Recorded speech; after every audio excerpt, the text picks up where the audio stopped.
2, 1. And we made it. We have We made did? it. Yeah, we made it. Did it. Whew. We're on. What is up, everyone? Welcome to episode 17 or 18 of the VR CruCast. How are you doing, guys? Thank you for joining. Apologies for being late. We've had some communication between some of the guys who can't make it today, unfortunately, due to this, that, and the other. But I have brought you the best, to be honest. That's right. I think we've got the best here. Yeah. I mean, these are the winners. You know, these are the ones. You know, Right. the show must go on, man. You know, not everybody understands that. Everybody gets that, Mhm. you know, but we do. And we're here. Absolutely. So thank you all for joining us. Let me get some introductions out of the way. First of all, we got Sadly It's Bradley. How you doing, my friend? I'm sleepy, but I'm happy to be here. He said that like I basically threatened him before the show. I was like, Brad, when I ask you, this is what you have to say. He was like, yeah, happy to be here. Next up, we got Alyx VR from Between Realities. How you doing, dude? Yo, I'm doing well. I'm doing pretty well. You know, I had COVID for a minute there. For a Got a minute? little bit of COVID. Wow. Wow. Got a little touch of COVID. Yeah. What, did you shake it Alright. off? You all good? Shook it off. Shook it Yeah, off. yeah. Yeah, I went through some cold symptoms. You know, I had like a little runny nose, some little sneezing, that kind of thing. Mm. But nothing compared to that first COVID, you know, that CES COVID. You didn't That wipe was- down your seat, did you? Skiva touched your chair in the ship, and somehow he got the COVID from you, I think. Yeah, that's pretty much what Oh, happened, I think. yeah. Sorry, I was just messing around with my Zoom there. That's Sorry about pretty that. much what happened. But Um, other than that, I'm feeling good. Yeah, you know, it was good. Yeah, I think I did give it to Skiva. That's why he's out. He's not feeling great right now. We did an episode with Richie E.S from Richie's Plank Experience on Between Realities this week. It was really fun. What an amazing winning smile that guy has. He's an amazing dude in general. Yeah. Like I've never had an opportunity to like chat with him or speak with him. And when he jumped into our call, he was like, Alyx, what's up? You know, like I always assume that I'm gonna like introduce myself, especially if I've not like actually communicated with you before. But he was like so friendly, knew exactly what he was getting himself into, and we had a great time with him. Yeah, he's really good dude. That is so cool. I remember having that once. When I was with Fast Travel when we was in Gamescom. There was a lady from Meta, and we was introducing each other. I said, "Hello, I'm Chris. Blah, blah, blah. I'm also a Gamertag VR." She went, "Yeah, I know." I was like, Yeah. "Oh, sorry, I just introduced myself." She went, "Is he for real?" And Andreas went, "Oh, he's a funny British guy." Do you know what I mean? It was like everyone knows you, and I was like, I don't think they do. Like, it doesn't feel like everyone does, but yeah, it is weird. But Richie, he's fantastic. Like, just a genuinely superb human being when you meet him. Truly. Yeah, he's so nice. He's so nice. What did you get hands on with the new game yet? Max Mustard? He's sending me the demo right now. Actually, I gave him my email Nice. this morning, so I'm waiting for that demo to come through. And I'm so stoked. This That's is my cool. kind of game. I love these third-person platformers. I'm all about them. Yeah, for sure, for sure. Excellent stuff. And last but definitely not least is Root from the Virtual Strangers. How you doing, dude? Like I was telling you, I'm doing good. It's good to be alive, and I agree with Alex. I love third-person platformers. As a matter of fact, I've been just started playing Mario Odyssey, Alex. Oh, did you? Yeah, that thing is It's amazing. pretty good. Yeah, it just reminded me how good Mario is. And what's funny is I saw in the Labo, the Labo setting for VR, and then it reminded me of that VR rumor this weekend and everything with the Nintendo, and it just made me think of how easy they could put Mario Odyssey or any of these games. Like, they're already ready to be put into VR, really. It's just a matter for Nintendo to pull the switch or the trigger, rather. I seriously think at the moment that some big things could be happening in VR. Some big things could be happening. And that leads me to talking to Brad. Because Brad is like, I can't even make sense of half the shit he talks about on Twitter. So I just wait to talk to him. So is Valve bringing us a new headset or what, dude? And are they going to release it on MetaConnect? Like, what's actually happening? What do you think's going to happen? Gosh. So, I'm so excited. I'm sleepy because of what is happening in the Valve realm. I literally said, I think last show, that I wanted to go on vacation a lot last month because my brain will probably not be able to handle the next month. And so far that has come true. We're not even at the meta stuff yet. But anyway, yeah, I did.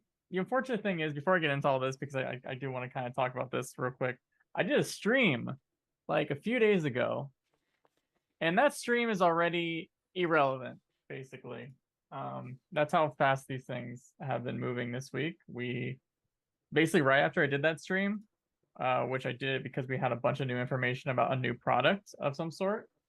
Literally the day after, a bunch of stuff came out that like changed everything related to what Valve is doing right now in terms of productizing things.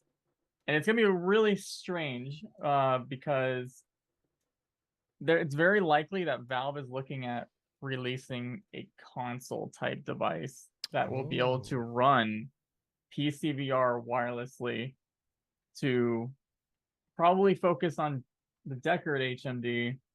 But what makes me more interested is if they have a subsidized console that can run PCVR games wirelessly, there's probably not stopping people with Quest 3s or Quest 2s or other subsidized headsets from also plugging into this subsidized console and making the barrier to entry for PCVR much easier. Yeah. Yeah, I mean, you say the barrier, but I mean, obviously that depends on price points. You're talking about a console similar to like a PlayStation 5. One kind of, the problem with PCs is they're all so varied. And when it comes to optimizing these games, and you always see things like consoles, because they are a fixed hardware structure, or whatever you want to call it, they just seem to excel, and developers seem to really get to grips with them. So you're saying that they're going to release a console? That's crazy.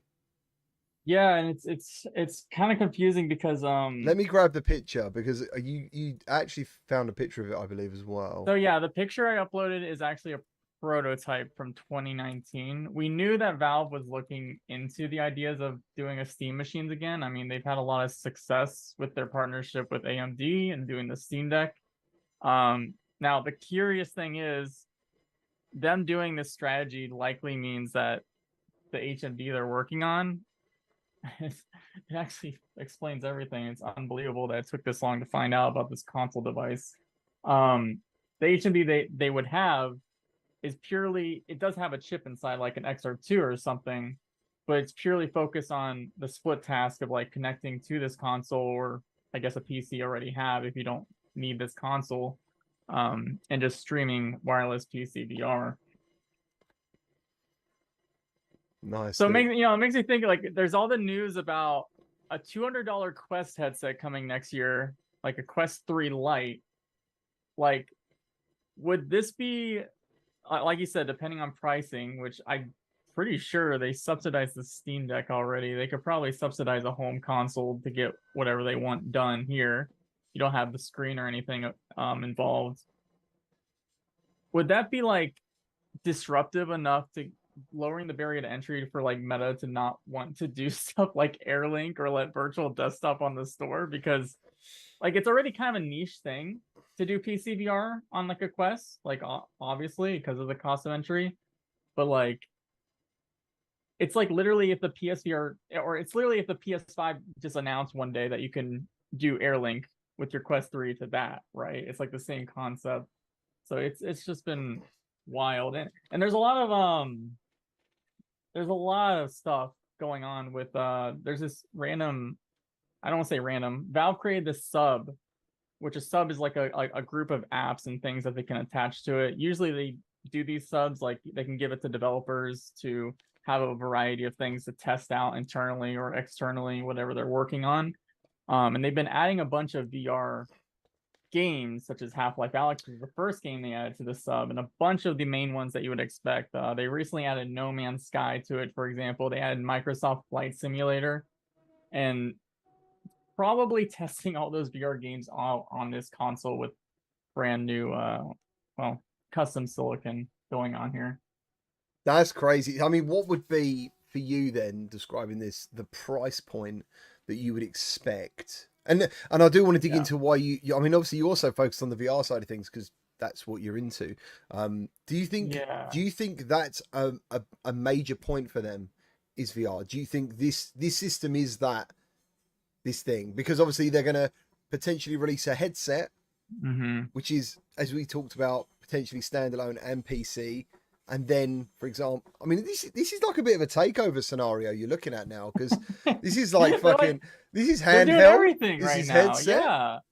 They're doing handheld, they're doing home console, they're doing VR. It's really wild. It is wild. It's fucking wild. Actually, like when you sum that up, you're like, oh shit. It sounds like a really, really good idea to me.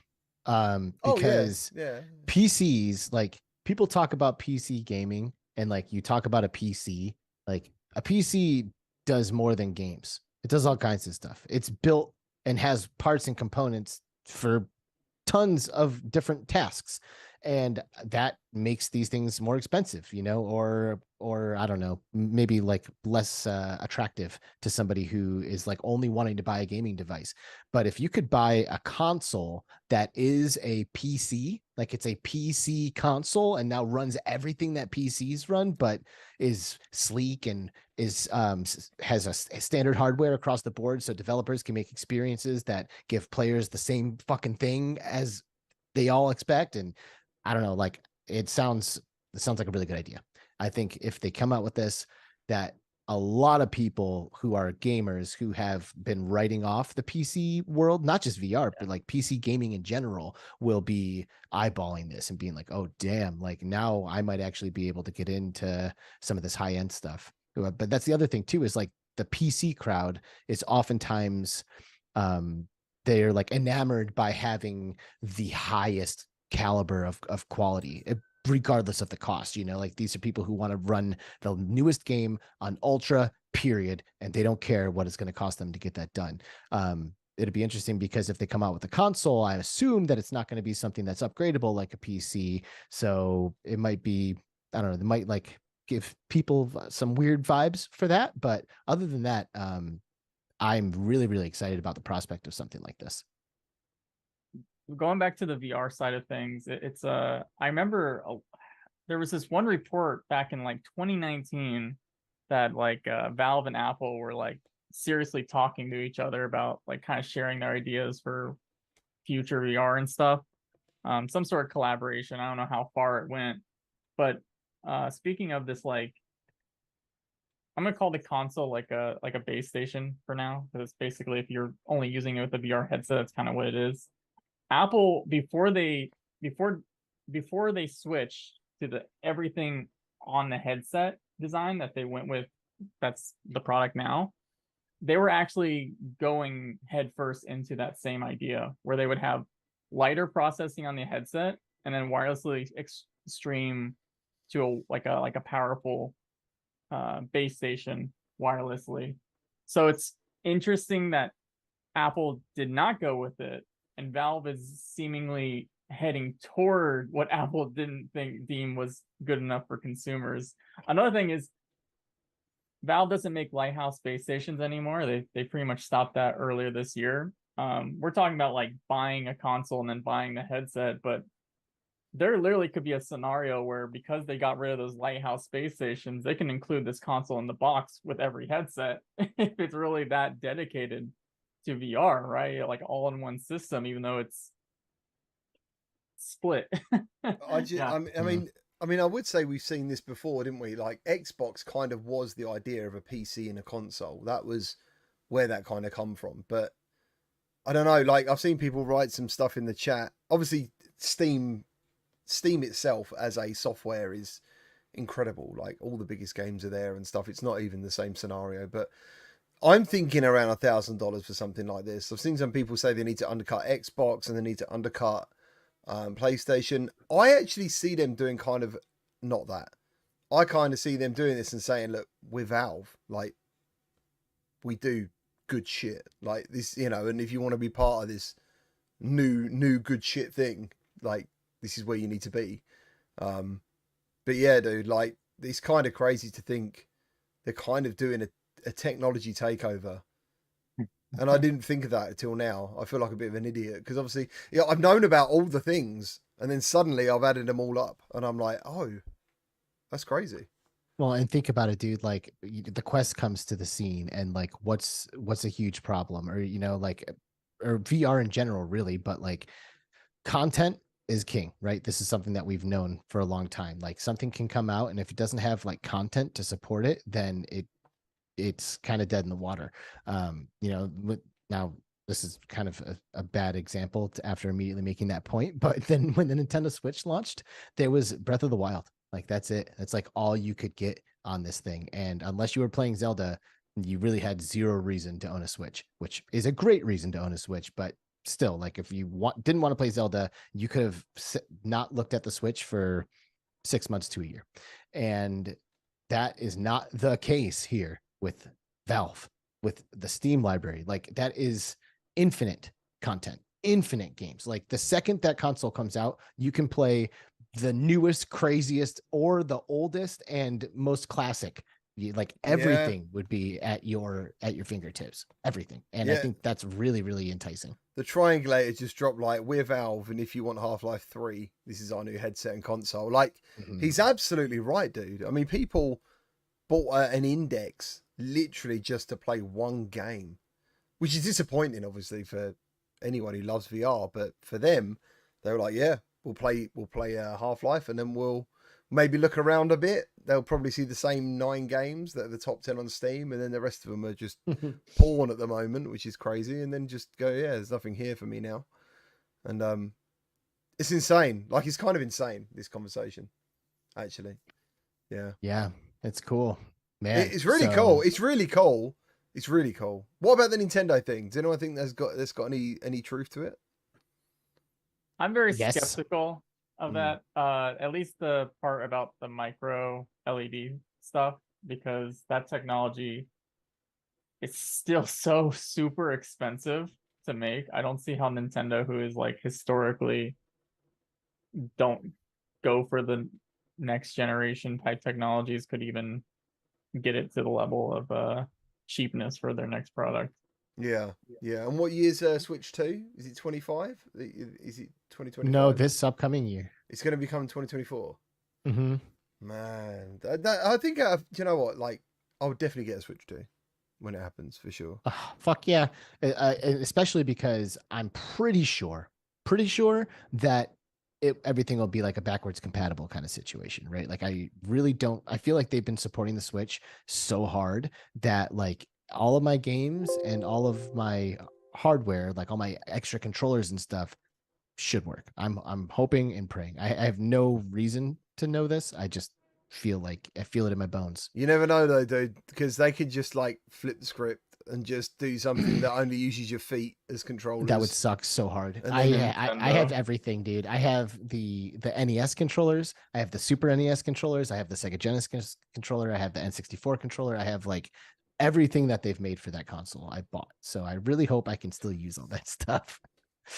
Damn, bro. I know. But I do think Nintendo is going to do a VR thing. And the only reason I'm saying that is because I heard a rumor about it before the news broke on all the sites. Yeah, same. I'd heard from some people that I didn't expect to hear from. Yep. And then when I saw that online, I was like, do you know what? I'm actually going to talk about this, because I do think, and I do hope that it actually happens, because that would be crazy what we're talking about. Like, yeah, I mean, Meta would stay, I guess, in the standalone camp. Like this sounds like where they're going to go. They're going to stay in the wireless PCVR-less thing. That's what they want to do. Valve, I mean, sounds like they want to do everything. Is that what it sounds like? I mean, it does to me. Sounds like, yeah, really does. But didn't you say that there's nothing that is indicating a standalone device now? Yeah, I should. Yeah. The headset probably would still require a PC or that console to like actually run things you would want to run. Yeah. I don't think it's a bad move. I don't think that's bad. It fits them. It fits Valve. Yeah. I think so. Either technology's not up to their standard. Do you know what I mean? I imagine that's probably what it is to make it cost effective. Because I guess there's only so so far you can push people to expect to pay for something. And then you got the weight factor as well. Like Yeah. I said, using this crystal, dude, like I haven't finished my video. I've still got a long way to go, but it is cumbersome, I think is the word to say. It's cumbersome. That's a good word. It's the wrong direction in 2023. The headset should be getting lighter and not heavier. Yeah, what is Quest 3? Quest 3 is apparently like half a kilo. Let's say that for now, half a kilo. I think to be going over half a kilo is you need to look at yourself and be like, right, what's going on? You know, surely you want people to be feeling more immersed by not necessarily knowing that these things are even on their heads. That, like, there's no, this is where I'm struggling with it. I kind of like it, but there's 100% of the time I know I'm wearing it. Like, and you know, when I'm using PSVR 2 or I'm using my Quest, like you add mods that kind of fit your head or your shape of face, whatever. And then you get to that point where you can be in there and the game is the important thing or the experience. As I'm struggling with that at the moment a little bit, and maybe I need some more time with it and I'll see how it goes. But yeah, this I mean, it's big, dude. It's fucking huge. And like, you know, Immerse Robot in the chat saying form factor is the worst part of the crystal. Like, it's massive. Like, nobody wants something that big. It is. It's just, but I kind of think it's still cool though. But it's like, you know, like when you got RoboCop, yeah, and he was like silver and he looked really cool and, you know, all round and stuff, and then you got the baddie. Do you know what I mean? It's like the baddie machine, you know, it's big and it's angular and it's sharp and it's got this angry face on the front. Like, it looks like the baddie headset when I look at it. That's pretty great. But why doesn't this light up, dude? How cool would that be? If that shone blue, that'd be so sick. But yeah. Hi, Max. Oh, bros. We got new channel members. Thank you ever so much to Warwick Gaming. How you doing, man? I think I recognise him off Twitter. How you doing, everyone? Good to see you all. Thank you for joining. Waleed dropping the $2 donation. Thank you ever so much. Seems like Valve is following the PSVR 2 model. What do you think about that comment? Yeah, but I think, I mean, technically, on a basic level, sort of. However, I still think, actually, I know you're going to be able to still like connect Deckard if you have like a souped up PC still. And like I said, I really do think people will figure out how to connect their Quest 3 or whatever to it one day. I can totally see if this console does well enough, Guy Gooden would totally make a Linux version of the virtual desktop streamer. And then, yeah, I think it's like a PS5 or PSVR 2, but way more open of what you can do. Yeah, that's the thing. Like, and I think going into I think this is where I'm not really ever into console wars. I literally go where software is. Like, if I like a game, I don't really care where it comes from. I'm like, cool, I really want to play that game. And that is obviously a bit of a nightmare sometimes, because obviously then it can be costly because then you need to buy the console. But I always think to myself, I can play that game and I can play that console and maybe in 6 months I could sell it and I don't see it as a full amount lost. Do you know what I'm saying? I always think of those things, and I used to regrettably sell everything I ever had to get the next new thing because I just didn't have the money. And obviously now enjoying retro, I'm struggling with that. But I think in VR, and it kind of disappeared for a while where PSVR went quiet, there wasn't really any arguments too much. You know, there was that little bit of like Quest fuck games look crap from PC, but they would say everything looks crap compared to PC, not just Quest. It would be, even if you're talking about flat games, do you know what I mean? PC is the master race kind of thing. But now obviously we're in VR and PlayStation's here. Obviously these are PlayStation gamers. And I forget that. I forget that these guys are like, this PlayStation, like we love PlayStation. And I completely forget. I personally forget that because I love my PlayStation, but I don't actually love my Xbox at the moment. I sold it. I just never turned the bloody thing on the end. And I was just like, what? I have an Xbox for one game. I nearly got one for Starfield. But, but Soul Calibur 2 HD. No, I do. I've got classics. And I will get another Xbox. No, I've got an Xbox S. That's what I did. I sold. You don't need to have the Xbox though. Like, because you got a PC. Tell me one game I can't play on my PC Like I think Xbox kind of made Soul it. Calibur 2 HD. Okay, well, He is right. Tell me a game that I actually want to He is play. right. That's current. But no. I mean, the PlayStation. There's a reason to own it. Like, there's games on the PlayStation 5 that you cannot play anywhere else, and Xbox has kind of put them in a position where I don't think they really care about the console anymore. I think You know, it's they such a shame it- though. Like, I loved the days of Halo on there and Gears of War. Like, Oh, dude, Halo. they come were on. great days, and the latest Halo was fantastic. Like, it was a really good game. That's why I bought the Halo Xbox, and I got it was amazing. Like, opening it, turning it on was fantastic. And then suddenly I played Halo, and I just did not play it anymore. And I was like, why am I not playing this thing? And it was worth some money because it was the Halo edition, and simply put, self-employed. I'm like, I'm sorry, mate. You got to go. So That's a bummer. Rest in peace, Xbox. I just wish it wasn't that way. But yeah, obviously, as I was going back to Nintendo and PlayStation, they're all their own thing. As PC, I don't know, man. I don't know. A bit worried about PlayStation at the moment, but I'm sure things are going to definitely pick up soon. You know, I've been spending a lot of time in the PlayStation VR2 playing Firewall, and it's so weird because it is such a great game with such huge problems. And it's really hard because like I want to recommend it to people because the gameplay is second to none in my opinion, but the friction to getting into matches properly and like some of the other issues that are existing like do really make it difficult to recommend to someone who I know like isn't gonna like have the exact same experience that I'm having. But all that said, I still can't help it. Like I love that game so much that I'm willing to endure 30 to 40 minutes of bullshit trying to get into a match with the squad to get in there. Because once I get in there, it's like that's where I want to be in VR. It's so intense, it's so much fun. And I really like it. So that's been my experience for the past week or so. A lot of Firewall, and it hasn't all been pretty, but I'm still doing it anyway because it's just that good in my opinion. Do you know what I've had? I've had a weird thing with Firewall in my own time. I really enjoy the Spec Op missions, actually. I think they're pretty good fun. Yeah. This is going to sound crazy to some people, and I was a massive fan of Firewall, like, and a promoter of it back in the day. I find it kind of so similar because of the levels and stuff. And it is obviously Firewall 0 Hour underneath upgraded, that I haven't played it as much. And does that sound strange? Like, No. Does that sound No, like... it No? really sound. I mean, that does not surprise me at all. It is Firewall, and it's the same pace. To your point, it's the same levels, so the strategies are insanely similar. Like Yeah. I hit the ground running with my squad. We all knew what to do. You know, like we get into a match, we're like, okay, sweet, let's go. Bam, we're like already like hitting the maps as if we're seasoned players, because guess what, we are.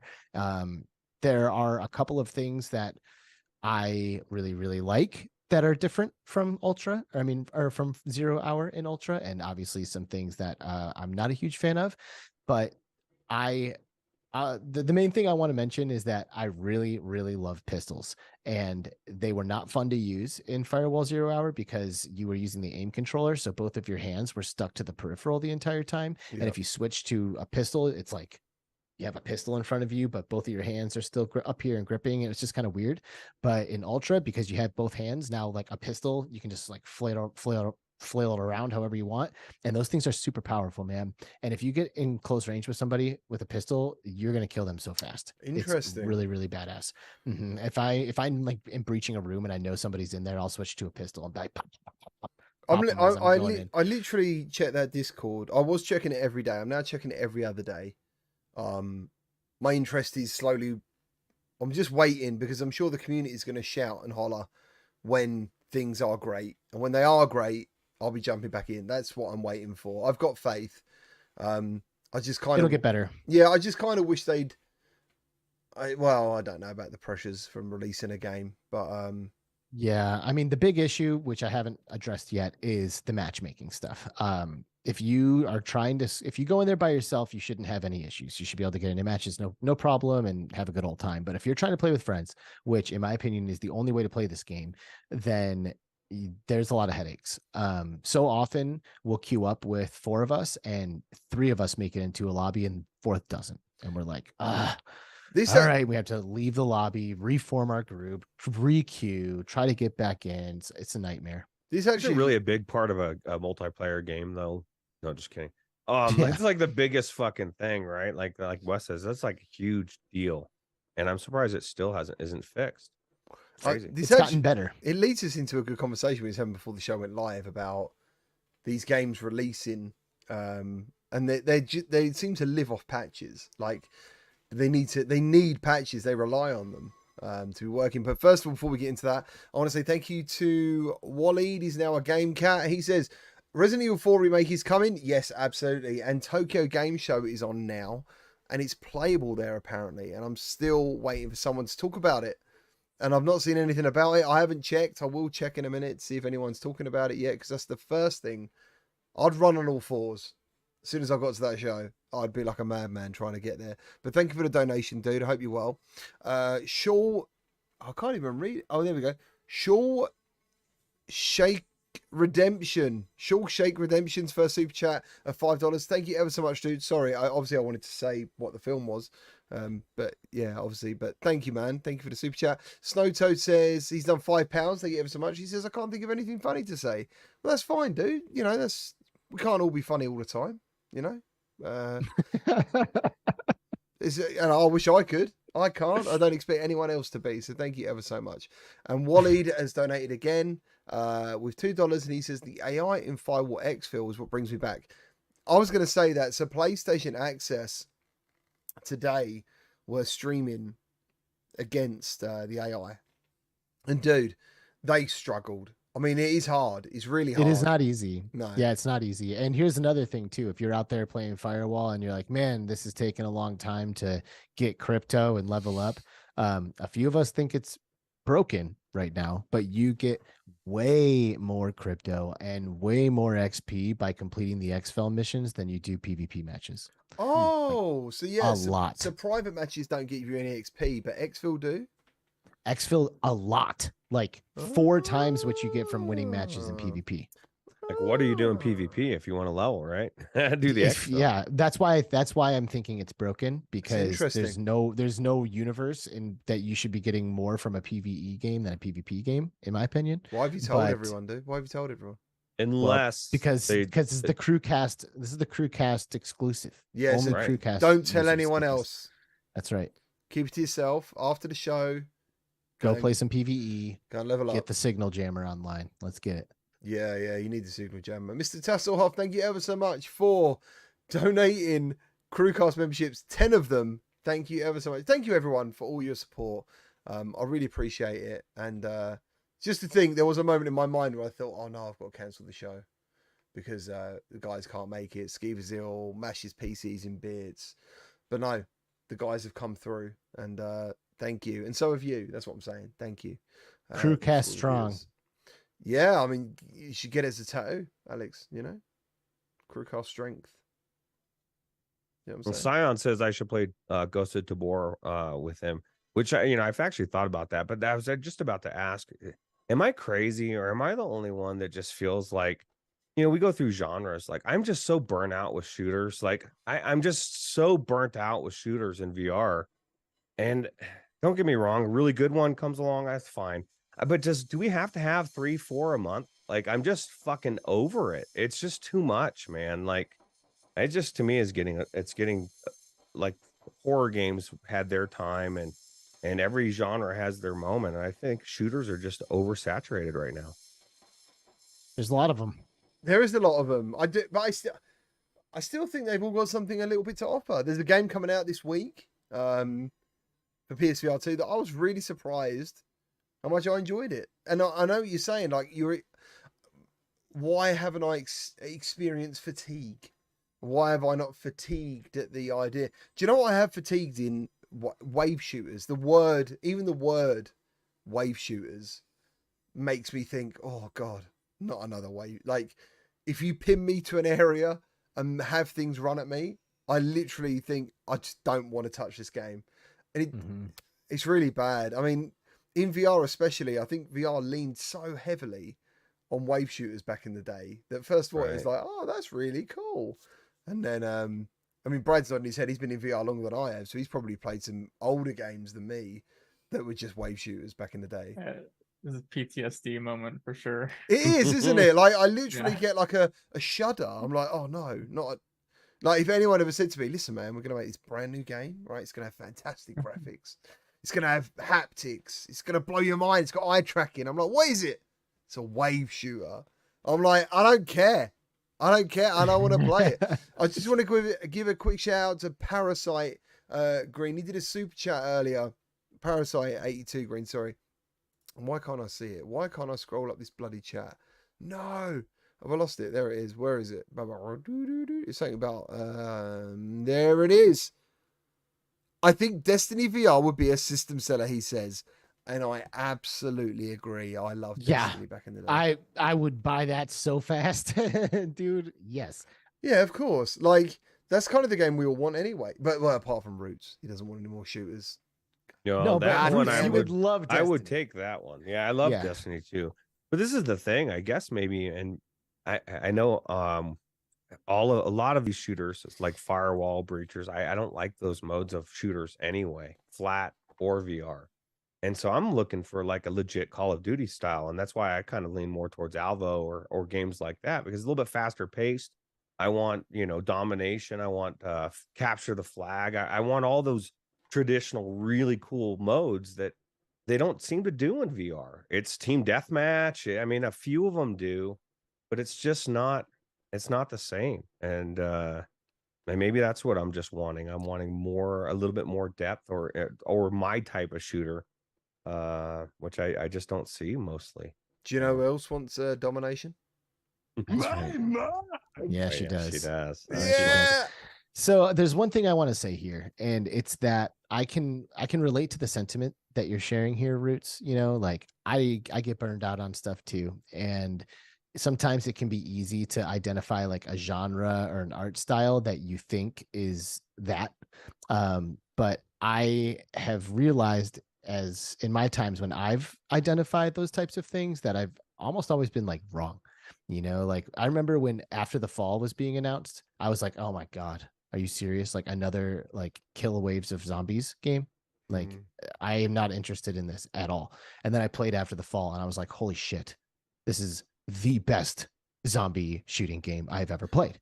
And like, yeah, maybe I'm sick of them, but if it's that good, I'm going to play it, As long as it brings something new to the table. And that's exactly what that one did. And I still wish it was more like Back 4 Blood or Left 4 Dead, because that's what they're kind of trying to be like. And I think that if it wasn't about killing every zombie on every wave, like just put me in scenarios where I need to get from this place to this place and the zombies are fucking crazy and the surviving is what you're trying to do. You just need to get to this room over there. That's what I love about Back 4 Blood and Left 4 Dead. And I feel like that's what that game was missing a little bit, is it was like, okay, kill everything in this wave, then go to the next place, kill everything here, go to the next place. Have you played Survive? I did. Yeah, I did play that one. That's a little got a little bit of jank. It's a little jank. Yeah, it's good on PSVR too. Have you played it on PSVR too though? I've only played PC. I think I played the PC version. It's so much better on PSVR 2, boys. Honestly, it's a really good game on PSVR 2. I thought it was good on PC. A little janky, but still like really good. Like great interactions, multiplayer, cool missions to go out on, tons of cool weapons. Yeah. Survive is pretty good. Nice. Well, I'll tell you what, Survive is going to be gone when Back 4 Blood hits the Unreal Engine mod, and you can play that with your friends. That's going to be amazing. ET2K9 now has gifted 5 CruCast memberships. Thank you ever so much, guys. Like, that is so many members extra today. Thank you very much. I really appreciate you all like holding the flag next to your names. It's very cool. Biggity Bam with a $10 donation, and I'm sure Brad already saw this. He's put for Brad to buy a pack of hair ties. I like his swept look. I like that. That's good. We also had the Work Gaming Channel gift 5 CruCast memberships. Damn, wow. That's crazy. And Snowtoad dropping another 5 CruCast memberships. Everybody's a member. Has Brad got one? Has Brad got another one? You're Did still a Dawn member. get one? That's Yeah, what I wanna know. do. I of course do. Of course. Thank you. Yep. Oh, And then wait. we've got $4.99 in pounds flying in from Parasite 82 Green saying Killzone would be my own pick. But from a business standpoint, Destiny in VR makes the most sense, more than God of War, Spider-Man in VR. Yeah, of course, because it has MMORPG elements, Yeah. which Right. get multiple people in every single damn day. Yeah, we need more MMORPG elements and games in VR. Look That's at Mickey, that's the shit that gets me. Mickey Bird dropping after the full Steam key. Dude, thank you ever so Yo, much, man. that is a juicy one. Somebody is scoop juicy. that. People are slipping over in the chat trying to get to it. It's so Dude, it's juicy. great. And After the Fall on PC is like Yeah. twice as good as it is on the Quest. Like it blew me away standalone to PC how much better it is. It's like literally like a fun game on Quest and a badass game on PC from my perspective. Yeah, for sure, for sure. Guess the game that I went hands on with a little while ago that I can't talk about. Guess. Asgard's Wrath. No. Mm, Bulletstorm. No. I would like that. A lot. I love Bulletstorm flat. Ghostbusters. Yes. But that isn't the one I'm talking about. There's another one. Assassin's Creed. No. San Andreas. No, never. That's never going to happen, right. Roots. Yeah. It's never going to happen, man. Arizona Sunshine too. Yes. There it is. There it is. Arizona Sunshine 2. And that is all I can say. I know. What did I say in my tweet that I had to get verified? I've played Arizona Sunshine 2. Let me just check. It's I better to- it's and just I better to wasn't double check. disappointed. And I wasn't disappointed. That's what I had to say. And yeah, more to follow on that soon on the channel. Can't wait for that. Exciting. Yeah, like, yeah. There's kind of things where it's really hard sometimes because obviously that I know some games that are coming, and obviously like you guys might do as well, but general population don't, and they're like, oh man, the games are rubbish, everything's rubbish, and I'm like, Yeah, just wait, please. just wait. That's what I think every time when people say about Sony, like these games that we want, especially the AAA hybrid games, they're working on one right now. They've RE4, and we know there's other ones out there. They take several years to make. Like anybody that thinks Sony's just like wringing their hands and they're not bringing these AAA hybrid games is crazy. It's happening. We know it's happening behind the scenes. The timing is what we wonder, but like that's what I think. If everybody just calms down a little bit about PlayStation VR2 and just waits a while, 6 months, a year, I guarantee people are going to be very happy. And that's without knowing anything. I don't know any specific titles. I just know they're out there. The difference is though, right, is that for you and me, you'll play a PCVR game, or you'll play a Quest game, or you'll play a flat game, right? But I won't probably play a flat game. I'll play a Quest game because Quest 3's coming. So I'm very excited for that. It's going to be checking out new games, enhanced features. Who knows what it's going to be like yet. Excited for that. So I'm kind of like, yeah, I can wait a couple of months. Do you know what I'm saying? But for people who are solid, like, I don't think you understand, like, how hardcore these people can be. Like, they literally think that headset is going to be the best headset probably until the next PSVR 3. You know, it's like they've got that thing, and that's fine. Like that's cool. You know, but for me, I'm always like looking around. I'm always like, oh, I've got to stay, because VR out of all entertainment technologies, virtual reality for me at the moment is the thing that changes the most. Like Constantly. Yeah, constantly. And I still know that some people at the moment don't understand how important lenses are in VR. They still talk about resolution.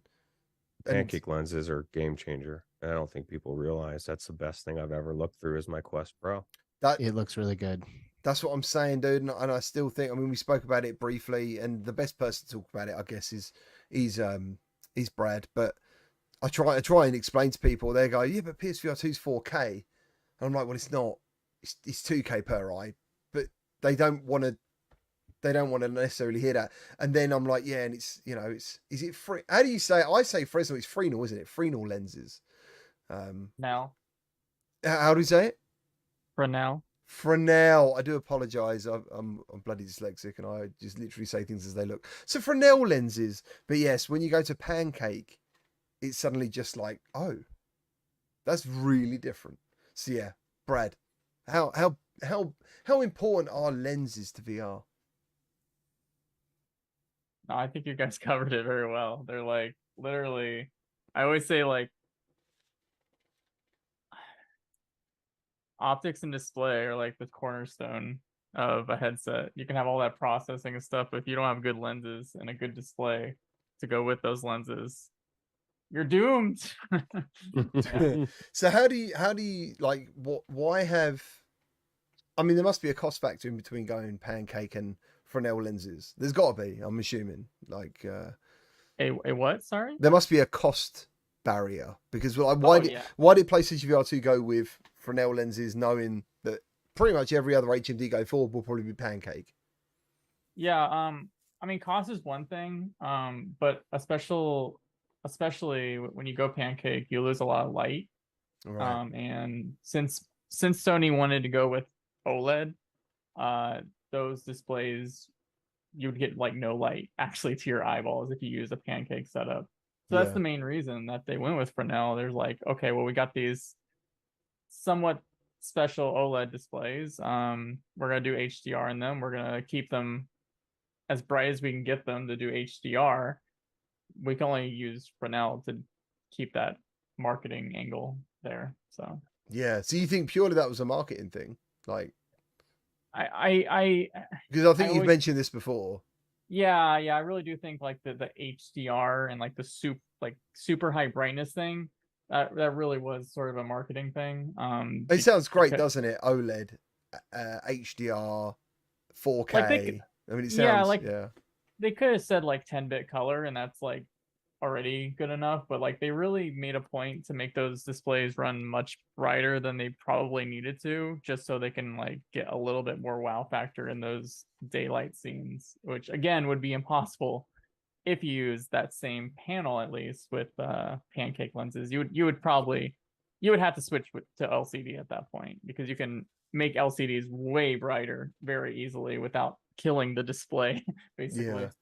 So Yeah. I mean, that's the thing, isn't it? When everything's right in the PSVR 2, it looks brilliant, to be honest. The colors and the blacks, like, it looks on point. But yeah, I'm interested to see how the future's going to be, you know, for visuals, in terms of visuals. It takes the developers to utilize the PlayStation VR 2, and I think that's why most of these games don't look as good as they could. It has all this technology, foveated rendering, whatever, and you know, a lot of devs aren't even using it. You know, or it gets to a point where, like, they do after the fact, kind of like we were saying before, where they release something and they're like, down the road we're gonna fix it, and that's kind of the problem, and that's kind of why I'm the opposite of what you said. I play a lot of VR, but I play a lot more flat, because the games that I've played this year, Baldur's Gate 3, Remnant 2, Diablo 4, have been some of the best games I've played in a decade. You know what I mean? And so that's the dragon I'm chasing. I have this fucking problem. Like, I want AAA and VR now, right? And so like these games that are so amazing, like I can't just ditch them and say it's got to be VR. To me, that's crazy. Like, to me, it's all about the game. The VR is just the cherry on top that puts me in the world, which, don't get me wrong, that's where I want to be anyway.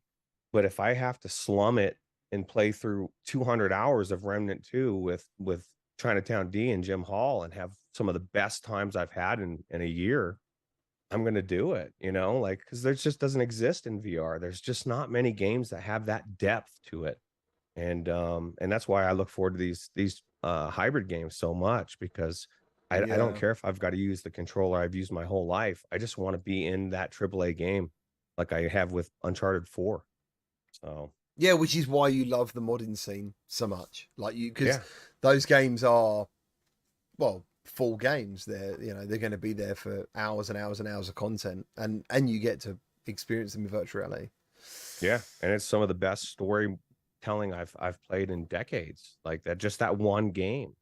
And so I just think once we hit that singularity is the big thing. And I said this on our podcast last night, and I've said it before. It's why a lot of devs are struggling right now. Like the competition is increasing for everybody, right? For these developers, and it's becoming a sink or swim situation where a lot of these developers are kind of in a position where they're not going to make it.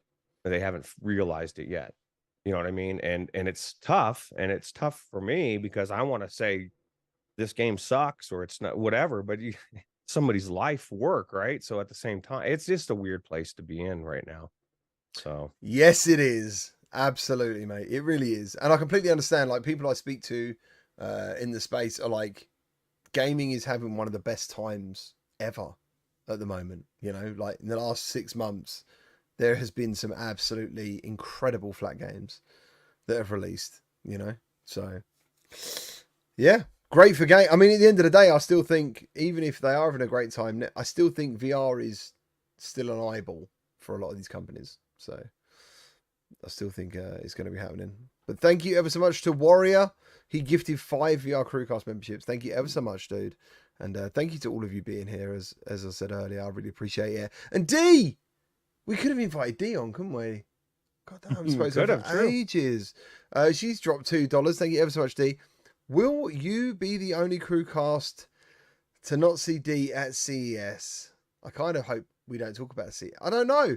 Literally, I don't know if I'll have the money to go to. If I have the money to go to CES, I will try to go to CES. I don't know how much. What are the dates of CES? And I'll ask. January 4th, right? Isn't it the 4th? It's a couple days later this year. I think it's like 7th. Can you have a look how much flights are on January 7th? 9th to 12th. 9th to 12th. Can you have a look? She's saying no. She's not going to have a look, but I was. We need have you a there. look. You need to go too, Miss GT. Yeah, we need to meet Mrs. GT, dude. Oh yeah, like, do you want to come? Obviously. All right. See, there it is. And You're going to and Vegas. She's going. We're and going to she Vegas. should know that a lot of ladies, counterparts, I should say, of VR people come to this one. You know, like other creators like myself his bring our wife. wives. Yeah, you know, like VR with Jasmine brings her dude. So like a lot of people bring their significant Bradley, other with them. are you to bringing CES. Mrs. Bradley? Right. There it is. Yeah, you are coming then. We're going to Las Vegas. Yeah, I'm not going to be the only one to rock up with a wife, am I? All the boys are there flexing, and I'm be like, Yeah, we need But- GT to flex it. yeah, I'll be everyone's wingman. So yeah, Well, just Well, let her know that we can't wait to meet her. they said they can't wait to meet you. She's her eyebrows are like halfway up her head at the moment. looking at Yes, me like, yes, we're doing this, guys. Together, we are doing this. We're doing this We're getting together. we're getting the GTs to the States for Las Vegas CES. It's gonna be great. Crazy. As long as we don't do any gambling. Nah, we don't need to Yeah, do the that. only gambling I'm doing, I No. might do a little slots, but there's too much fixing in Vegas for me to ever think you could make money off of cards. Just go with luck and just happen to hit the right machine at the right time. JS too. is going to get banned from the chat if my missus sees that, I think. Where are we now? Let's have a look. Yeah, cool. Like, I can't. Oh, Steven dear. said he'll be bringing righty. Oh, no. Is there not a Mrs. Skeever? Not right now. There's not. Has he got like a little hand puppet? Is that what he's going to bring? Well, yeah, Yeah, Or a hand. Yeah. yeah.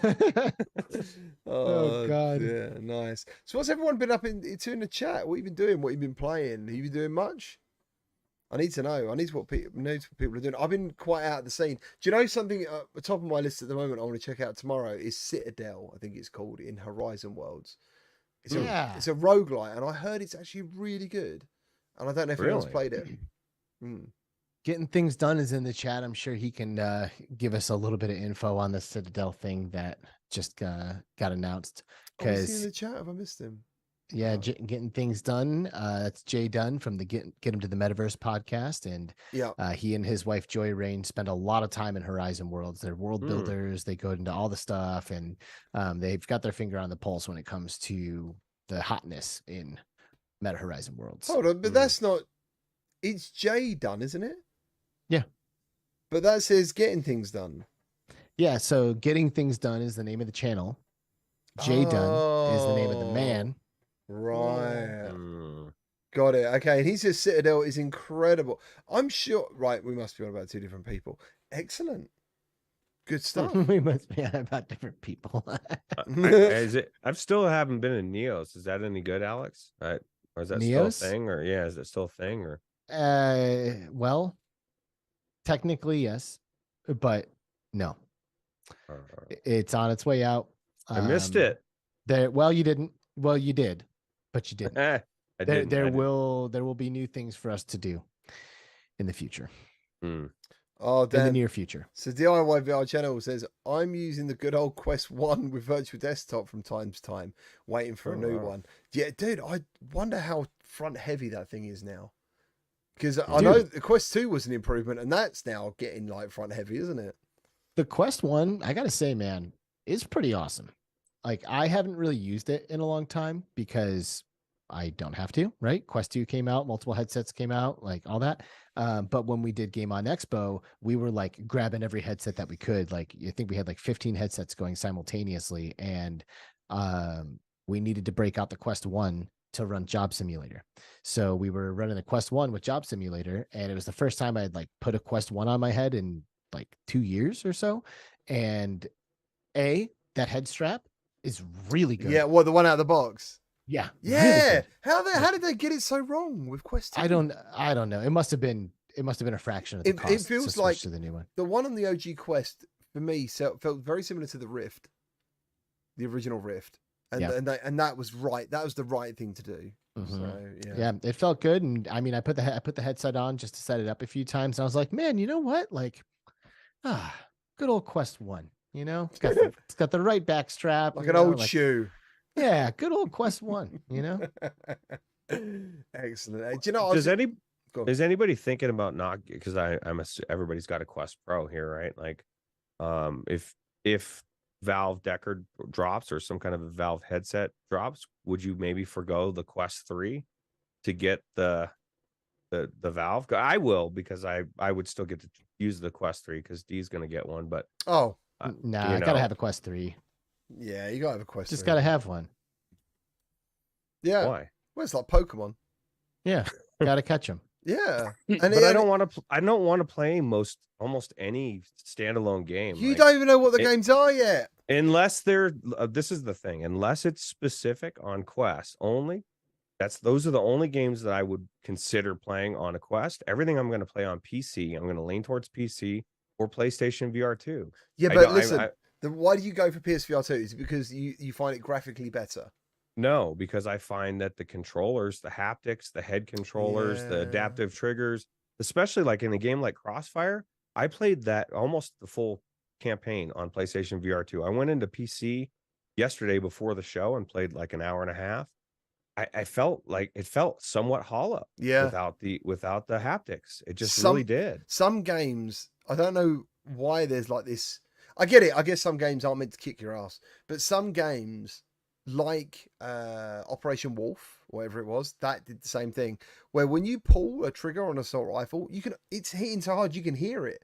It's like you can hear that trigger going, and it feels really good. And yeah, Crossfire is one of those games for sure. It feels like you're in an arcade game, like in an arcade in VR. Yeah. But I'm going to lean towards my PC games for the most part, and I'm going to use the Quest Pro. So I just have very limited use where I play a Quest game, and this is my usage. I'm going into a game that we're talking about to talk about the differences between PC and Quest. That's it, man. Like I don't need the Quest 3 for that. You know what I mean? Like, would you not sell your Pro for Quest 3? I love my Pro. I love the way that the Pro. I like the style. I don't know if I want to go back to the jock strap style. I don't want the gasket on my face. I'm used to not having I don't have the full blinders. That is true. I actually completely so I use full blinders. It feels really good. I got the side blinders on, just not the bottom one, and it just feels so comfortable, and I've gotten so used to it that I don't know that I want to go back to feeling the pressure on my face again. See, I can't. I still don't find the Pro comfortable, and I imagine over long periods, and I imagine it's a very different scenario then. If Did you get the top strap?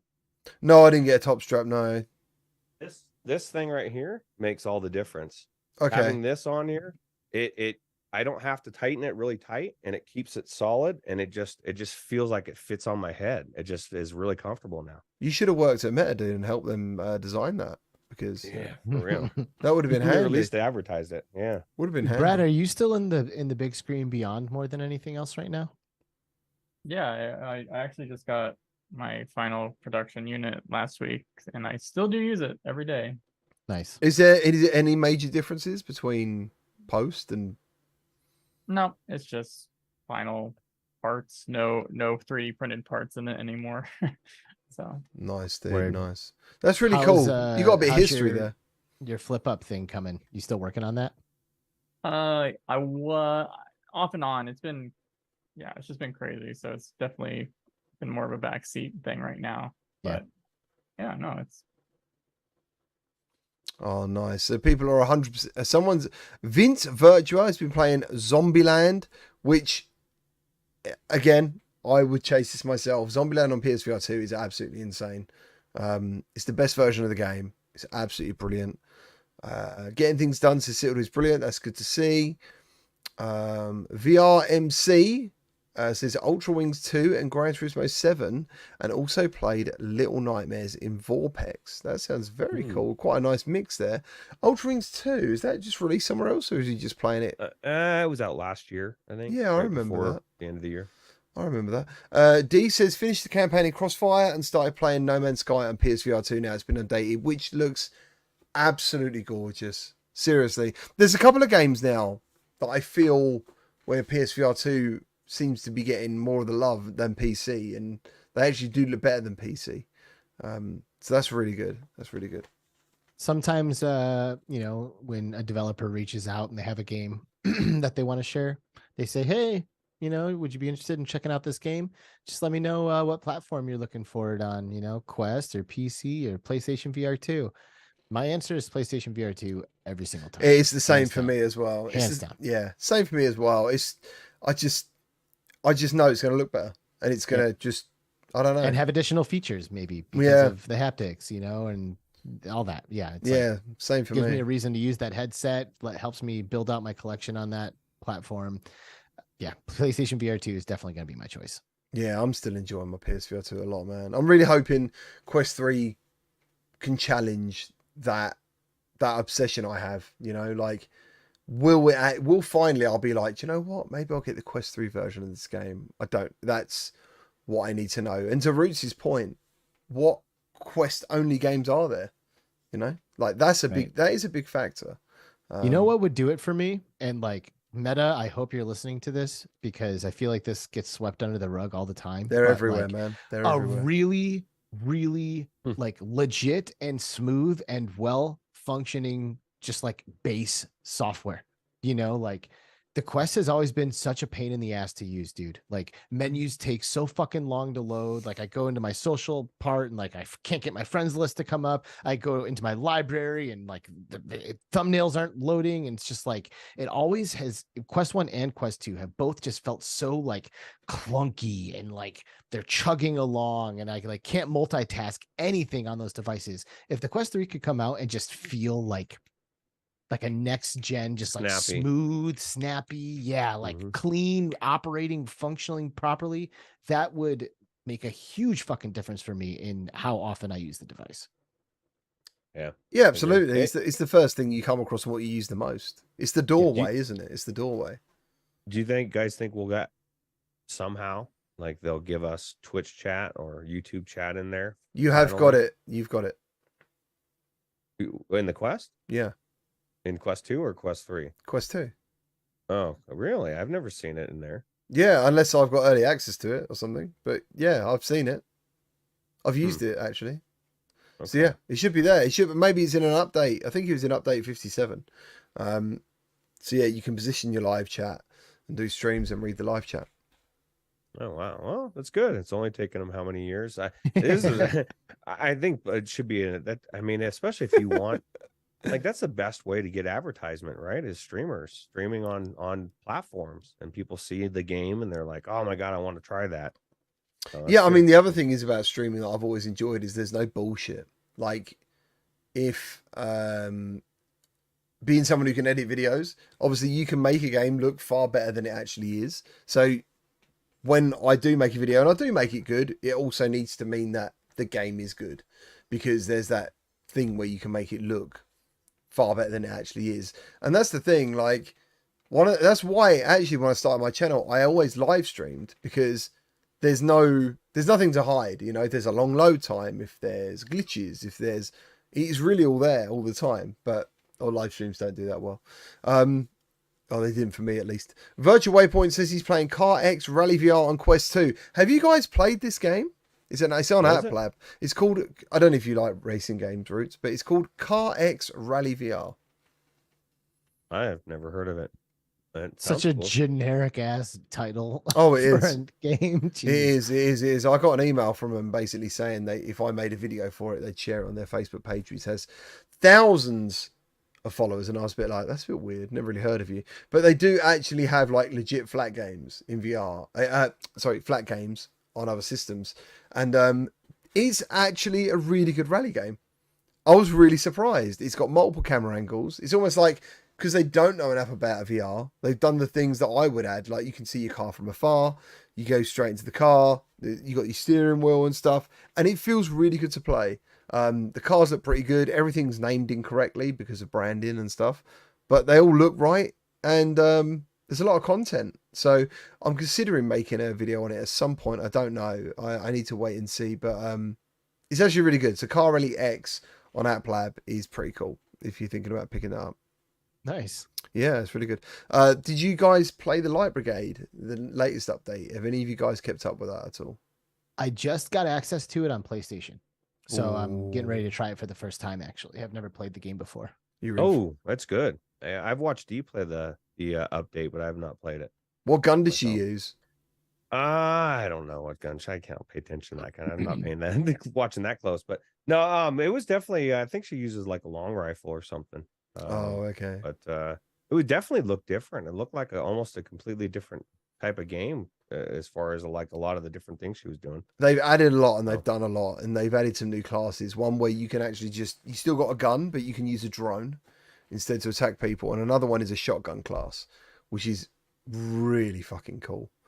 Yeah, I really like that. I really like She that. says assault. She uses assault. Oh, interesting. I have a game I kind of want to touch on real quick. Oh, whoa, Basically, hold on it. Right. Whatever you're thinking of doing, stop. The monumental moment. This is what we've been waiting for. We've been waiting for this since last year. Last year, this show's been going on for a year, and this has never happened. Let's go. Oh God. Well, it's not a new game fully, but they did have a big update. DeMeo had like a hand tracking and mixed reality update, They did. and I thought it was pretty neat. My biggest curiosity is when I saw this update, I was like, okay, they pushed it. And also they announced that they're gonna bring the same thing to the Apple headset when it comes out. So how would people who are not everyday gamers or whatever react to this control scheme?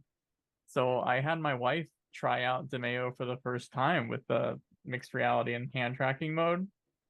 I thought she was gonna love the hand tracking stuff, but after a while, she got so sick of the finger stuff. She just like, give me the controllers, give me the controllers. What do you And- what did you mean by the finger stuff? What do you mean? What was happening? What wasn't happening? Maybe.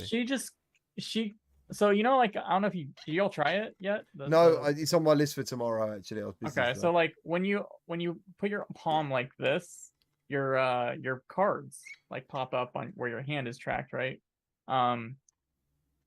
She basically kept activating UI elements with all the different gestures and not understanding why. I kept trying to tell her. I Right. kept trying to tell her everything. I'm like, no, you gotta stop doing this, But she's like, no, no, I can't do this. So she preferred the controller purely because she not only likes the preciseness of the input, that's what literally she said. But also, like, just clicking a button to open a menu was just way more intuitive for her. And I was really shocked. I really thought it was going to be the opposite because, again, she's not a gaming person, right? So I do yeah, it was wonder. I interesting. do wonder whether it's 50-50 on these things, that you would necessarily think, right, roll the dice is going to be straightforward, picking up a piece is going to be straightforward. But obviously, there's a lot more to that game, and that's where maybe that suddenly it doesn't really work out. And if there's ever a tracking issue, it can be quite annoying. It's weird. I remember on the Quest, I think it was the OG Quest 2 in hand tracking. I had some really good times in there, and then suddenly I went on Quest 2 and it wasn't as good. And I was like, this is weird. And then it was kind of good again, and then it wasn't good again. So I'm kind of like, yeah, I'm looking forward to trying it on in mixed reality on the Quest Pro. And that's what you obviously used, the Quest Pro, did you? Yeah. I wanted her to, again, I wanted her to see the mixed reality, which she thought the mixed reality aspect of it was like a gimmick. Like, she literally thought it was just because she wanted actually to zoom in all the time when she was playing it. Instead of physically like go up to right. Yeah. She Yeah. thought that was way more interesting than just like seeing a tiny board in her real life space. She wanted to be more immersed in it while she's wearing the So headset. when it's in mixed reality, you can't pick up the world and move it? You can, but she was saying, like, because she just constantly wants to be like so immersed in like the environment of the board, she just didn't even care about, like, she forgot she was in the real life zone, everything else, if that makes sense. Yeah. That's exactly how I feel about Demio MR. Like, I personally don't see the need to have it be a mixed reality. And like, a lot of people talk about this idea of like having the board, oh, but it's like on your table, so it's like you can see your table and there it is. But to your point, that's not how you play Demio. Like, Yeah. you don't play it like a board game. You get down in there, you're spinning that thing like crazy, you're all over the place, you know. And you're not So, looking at the I feel the same environment way. around you, and you know what I mean. It's all about the board. So it's, in that game, it's almost wasted.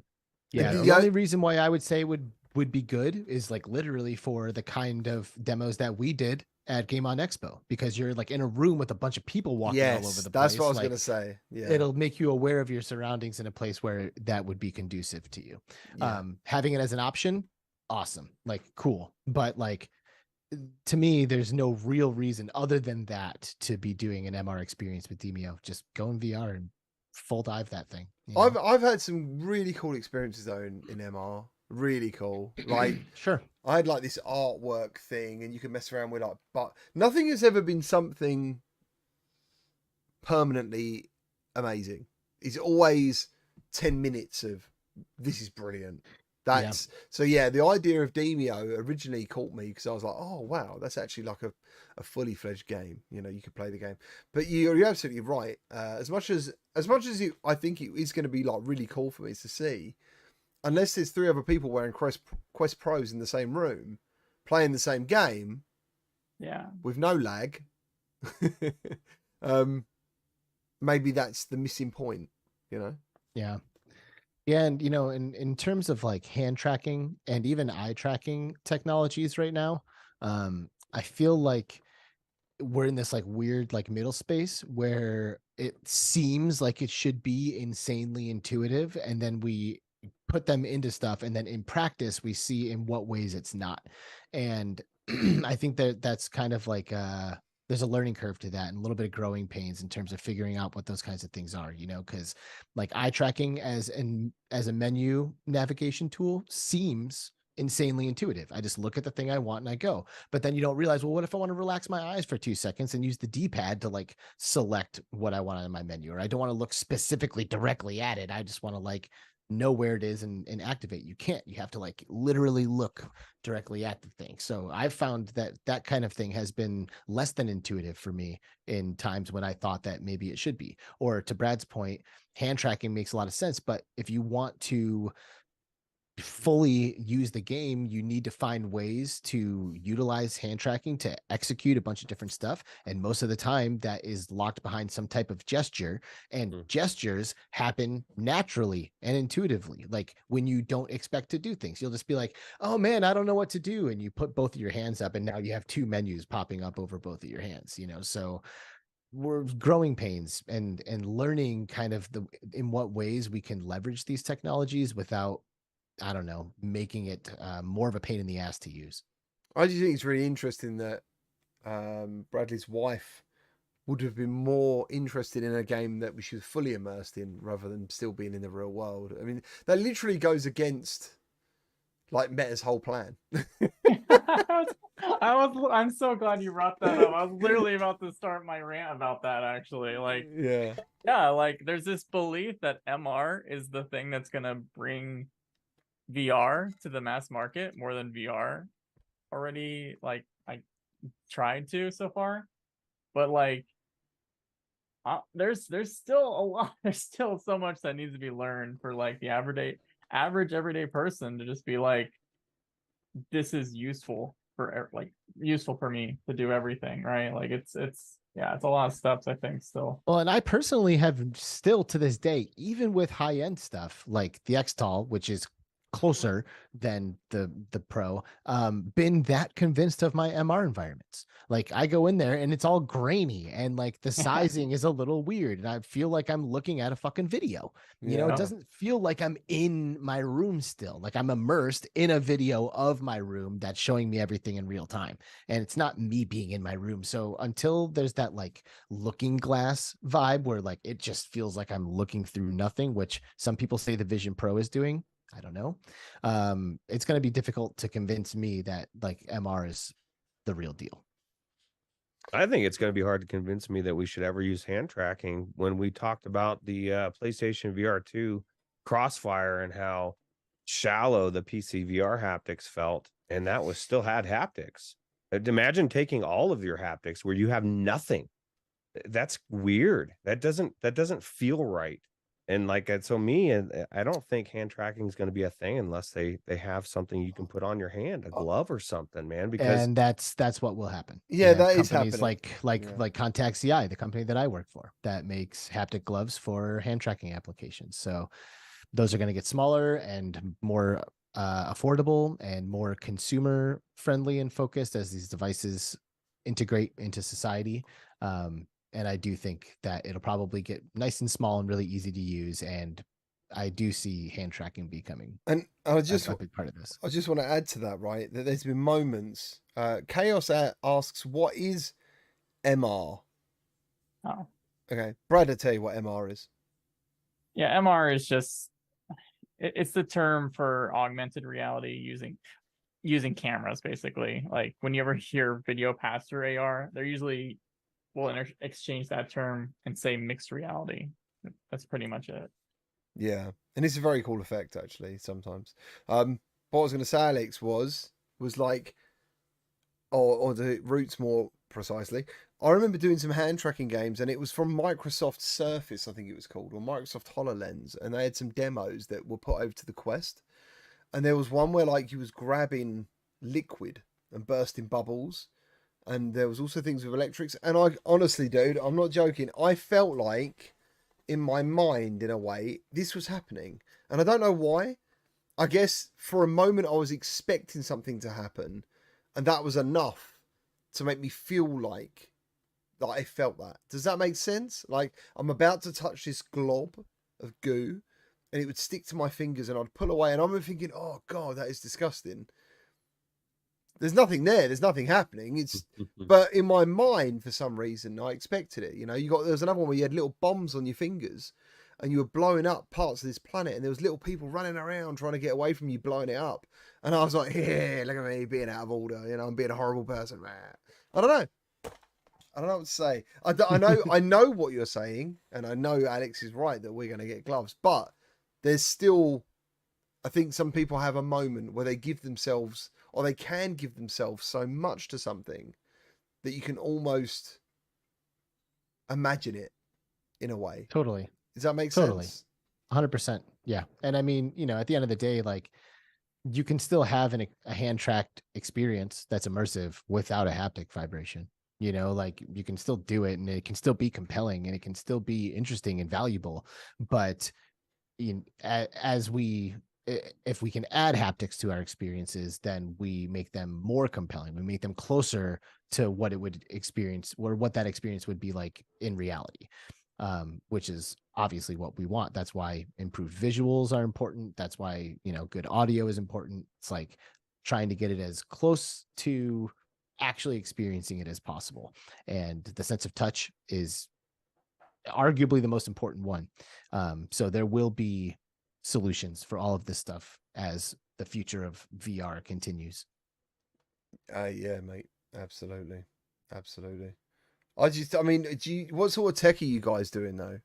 Like for yours, what is your?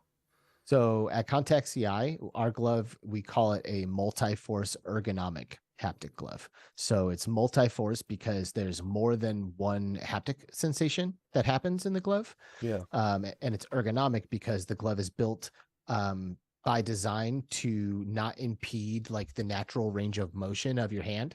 There's a lot of gloves out there that provide force feedback, which our glove also does, but they do so with like exoskeletons and like pieces that hang off, or like maybe like Haptex has a backpack air compressor that they do for their haptics, which is very compelling and very cool, but the opposite of ergonomic. It's, you can't just like naturally use your hands as you've always known how to. Yeah. So that's what kind of the principles that the glove has been designed on. And it has a force feedback system in it via exotendons that run along the backside of the glove into this housing that sits up on your forearm right here. And it will prevent your fingers from closing over rigid body objects when you go to like grip like a cube or something like that. Or if you're like pressing buttons, it pulls your fingertip back to like displace your finger as your finger touches something, you know, so it's like pulls and then like releases as you flip through a switch. So that would trick you into thinking you're potentially holding a solid object. Correct. Or you're interfacing Yeah.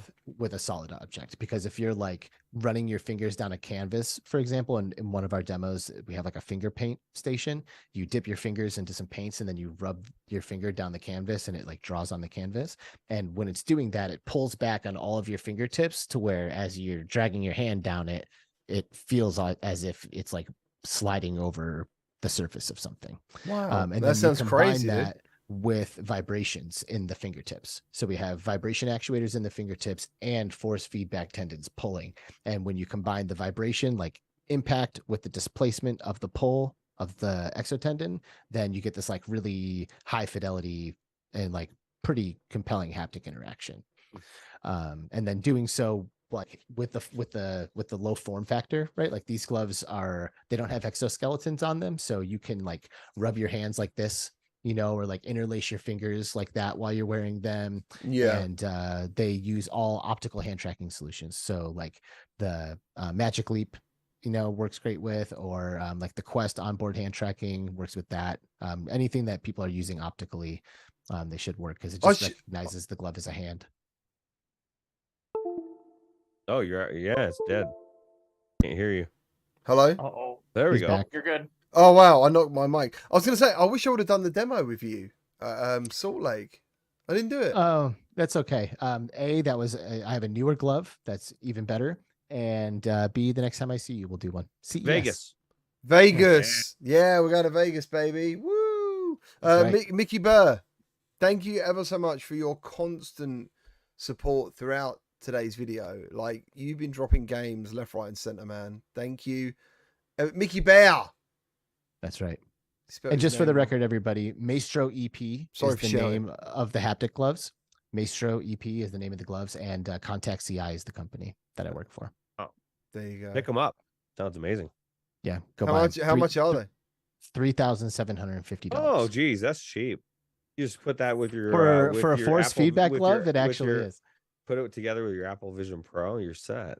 Yeah, it is. It is the best price for a force feedback glove that's out there. That's crazy, man. That's got Yeah. to be real high tech. It's a real shame, Yeah. isn't it? Because when something's priced that high, no one's going to buy it. Not a Well, consumer. Yeah, Not a it's not- consumer. It's a prosumer or whatever they call Not it. not even prosumer. It's Super enterprise. sumer. Oh, Super whatever. super sumer. Oh man, that's really good. Alpha Turbo Sumo. So the U.S. Air Force are our biggest customer. We have gloves on multiple Air Force bases, and they use them to train pilots in virtual cockpits.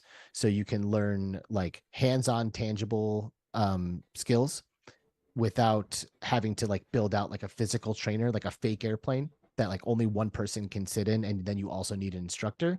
You can scale your trainings in a way using VR and programs and gloves that you can't do with like traditional ways. So you can like get 20 people to all train on the same thing overnight and then I'll come in the next day, as opposed to like having to schedule 20 people in the trainer all week long kind of thing. So it makes sense for people like the Air Force or like enterprise clients. There's a lot of like big companies out there that are starting to leverage virtual reality in their trainings, and controllers are not super conducive for learning new actual hands-on skills. A lot of people aren't gamers, right? Like we're all gamers, so it's easy for us to pick up controllers and remember button combinations, thumbsticks, triggers, all that kind of stuff. But if you've never been a gamer and now someone's expecting you to use VR to like train and like learn a new skill, and they plunk controllers into your hands, you're like, oh, holy shit, what is this? Like A, B, X, what? And you're like lifting up the headset, so people want to be able to use their hands to get hands-on in these experiences, especially when they're not gamers and they're trying to use the tech to learn a new skill or train. Do you think McDonald's trainer? There you go. Or Starbucks barista, stuff like Yeah, that. Yeah, Starbucks. dude, I don't know if any of you follow me on Twitter, but I had a coffee made for me last week and it looked insane. He drew like a palm tree and it had like birds on it. It was so good. I didn't want to drink it. Did you tip him? Yeah, of course. Oh, okay. I I don't didn't know. know if that was like, I didn't think that was a UK It thing. isn't a UK thing normally. Well, no, we do tip. Did we tip? Is it 10%? What do they do? Only for like meals. and stuff. Oh, okay. So yeah, apparently making coffee isn't a tip, but a meal. Yeah, is I a wish tip. that was here, because everything's a tip here, man. Yeah, but I feel like It's a everywhere joke. somebody's got their hand out. More, sir. Like, no more. Well, they sound British. These people that ask for tips in your country are British. More, sir? Yeah, they just want to be polite. You want another Um, bottle of water? Do you? Governor? Right, governor. What was I going to say? You throw me off now. Yeah, tipping. I remember when I was a kid, I watched Reservoir Dogs, and they have that whole conversation Yeah, I love that movie. about tipping, and it literally taught me everything I needed to know about tipping. Like there and then, it literally just explains it that these people are normally working for tips, or they're on a very low wage. So, and that brings, I guess, the bill price down. And then, No, but you should. I mean, it doesn't, but it In should. theory. In theory, it should do, yeah, because they're not paying their wages, so it should be cheaper. And then hopefully you will tip. But if no one tips, I don't know. So at the moment, like in the UK, you'll get a bill in some places, not all of them, and they'll automatically add 10%, and it'll be a tip. Word. Well, if you come to the States, tip 20% when you go out to meals. Do you know what? I don't mind tipping. I think it was when we went to New York. Everything was fine until I went into the donut shop near Nintendo, and I think he just picked some donuts up, didn't he? He just picked some donuts up that were already made. He just put them in a bag, and like he wanted a tip, and I was like, mate, I'm not giving you a tip for that. Like, Bro, if you made That's them, I'd probably give you a tip. But he didn't make them. you have no fucking idea, bro. Like that is a tippable thing. That's the fucked up part. It can't be a That tippable is- thing. It shouldn't be, but it is. That doesn't make is- sense. There are places that are asking you for tips that aren't even doing what these He didn't guys even warm it up. He just grabbed them. are. I know. and put 'em in a hey, bag. I don't agree with it. I'm just telling you the way it is. It's a completely fucked up system. This country's going to hell in a handbag, and it's all because of this tipping stuff. Okay.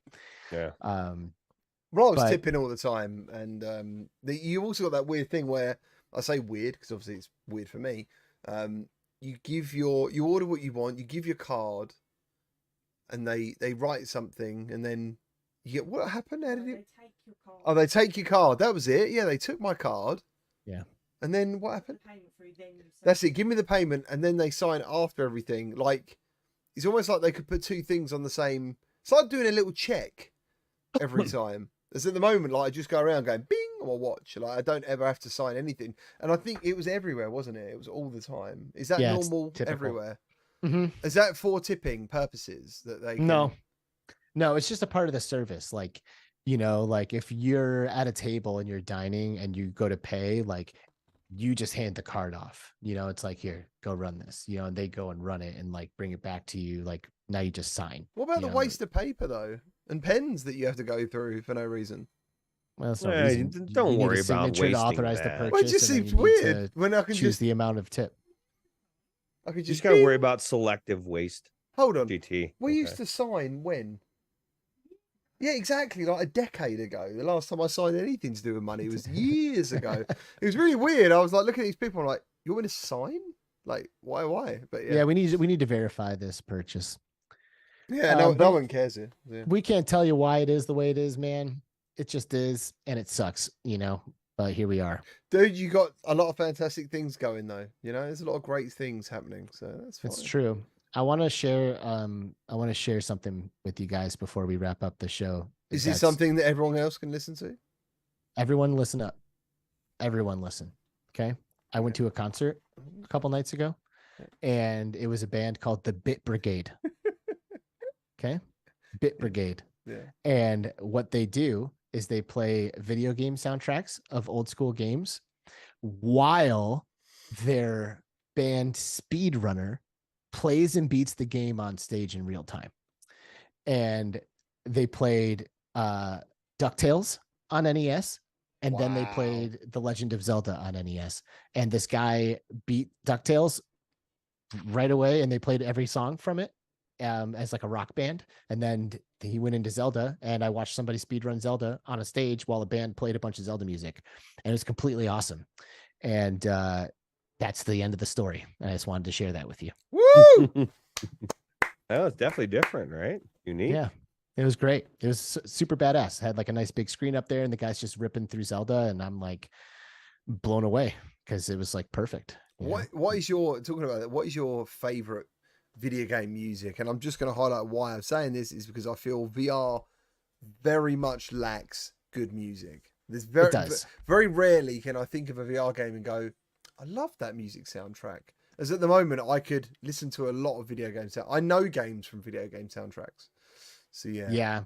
In VR, my favorite soundtracks are Astrobot and Pixel Rip 1995. Astrobot's a very good one. Actually. Astrobot is the best. It's really fucking good. I thought the score from I Expect You to Die 3, just playing that recently, I was like, wow, this is fucking really good. They do have some cool songs. It just seems very, very well put together and very professional. And I thought it was cool. I like the original Vertigo soundtrack quite a lot. Yeah. Yeah, that was a good soundtrack actually. Yeah, and Vertigo 2 sounds actually quite good. I was going to say, so yes, Isa, thank you. That's exactly what I was about to say.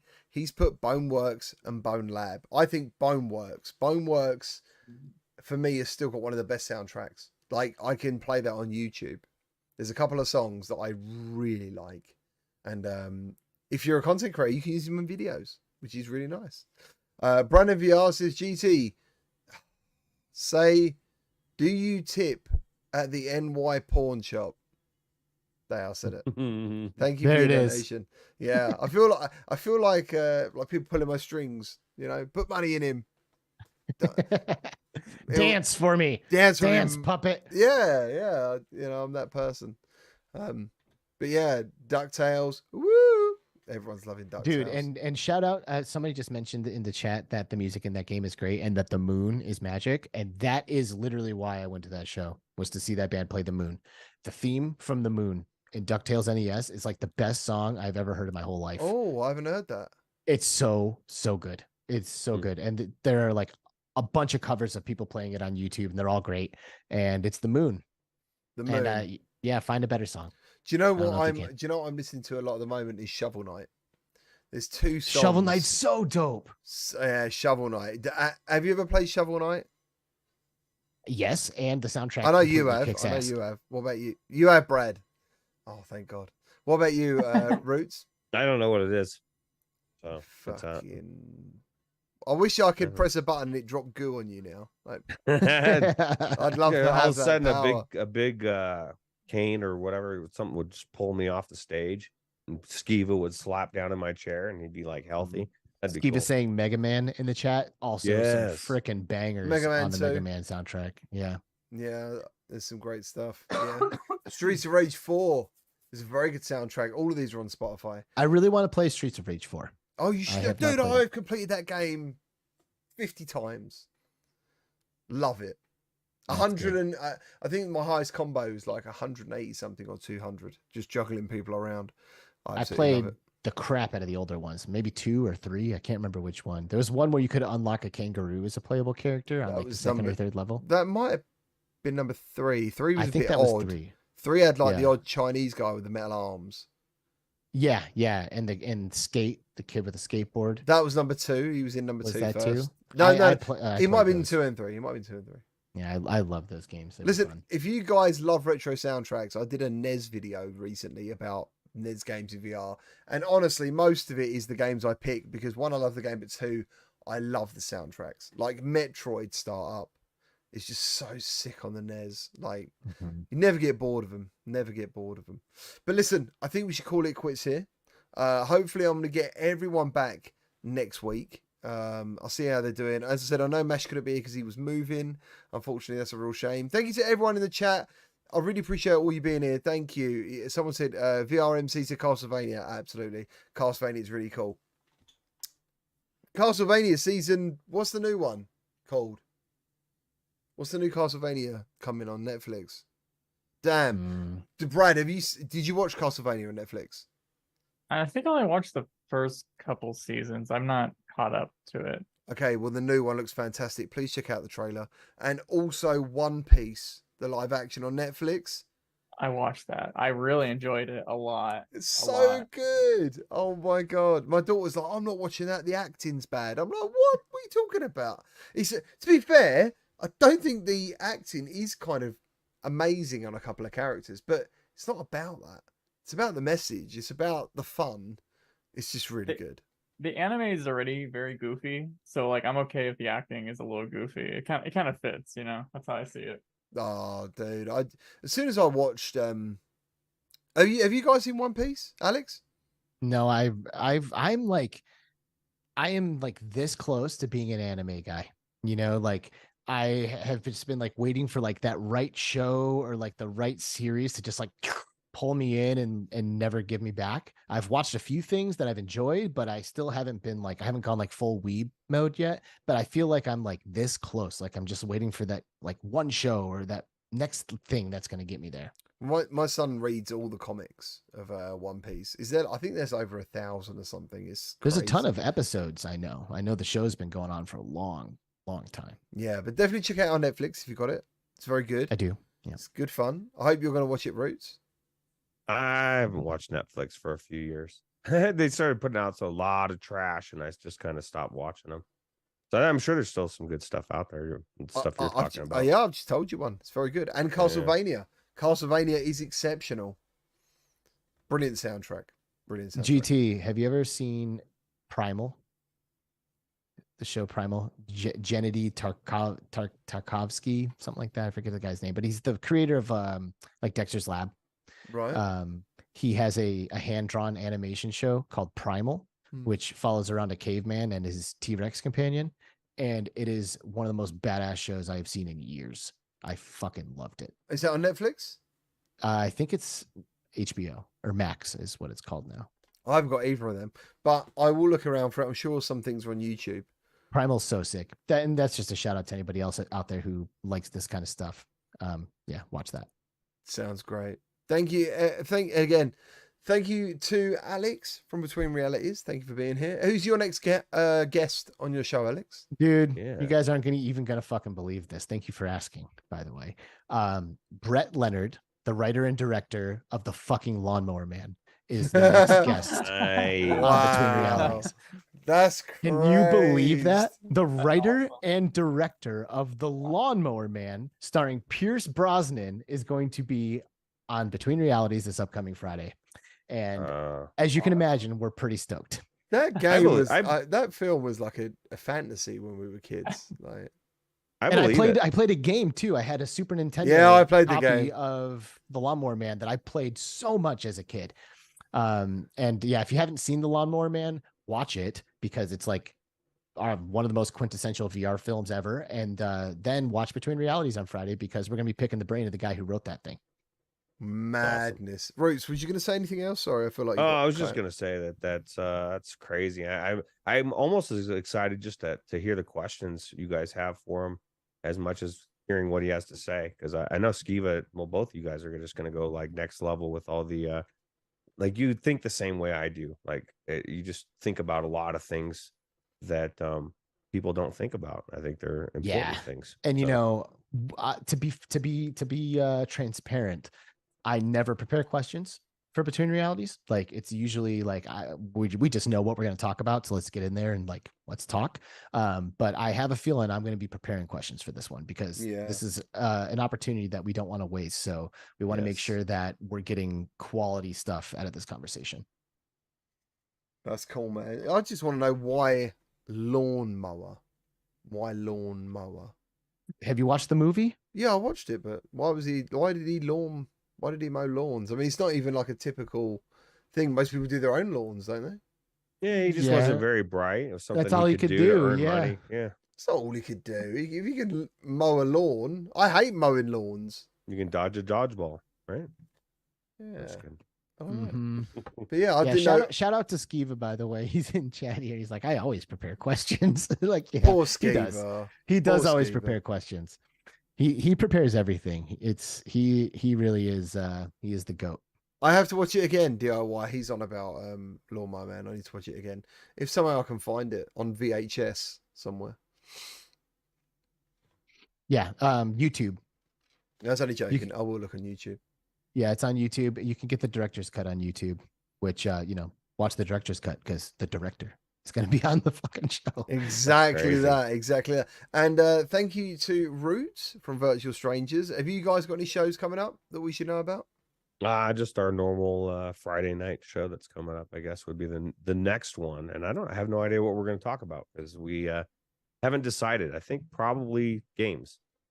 Probably games, dude. Why not? Yeah, and we're gonna be playing some games. We just did the game of the month, so we don't have that to do. So what was it?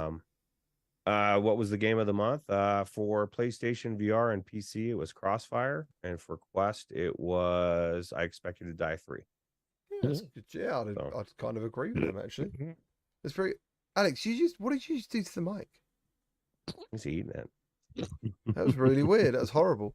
And last of all, thank you to Bradley. Sadly, it's Bradley for coming on the show. Definitely follow his YouTube channel. Follow all these guys' YouTube channels, but definitely follow his Twitter. Like, it is genuinely great fun to keep the bell on and see Watch me delve into madness. yeah, watch the madness happen in real time. It's so good. I read it and I'm like, and I look at everyone's comments and I'm like, I haven't got a fucking clue what's going on. So I'm like, I'll just wait to talk to him. It'd be easier that way. But yeah, thank you guys. Look after yourselves. Have a fantastic week in VR, and we'll see you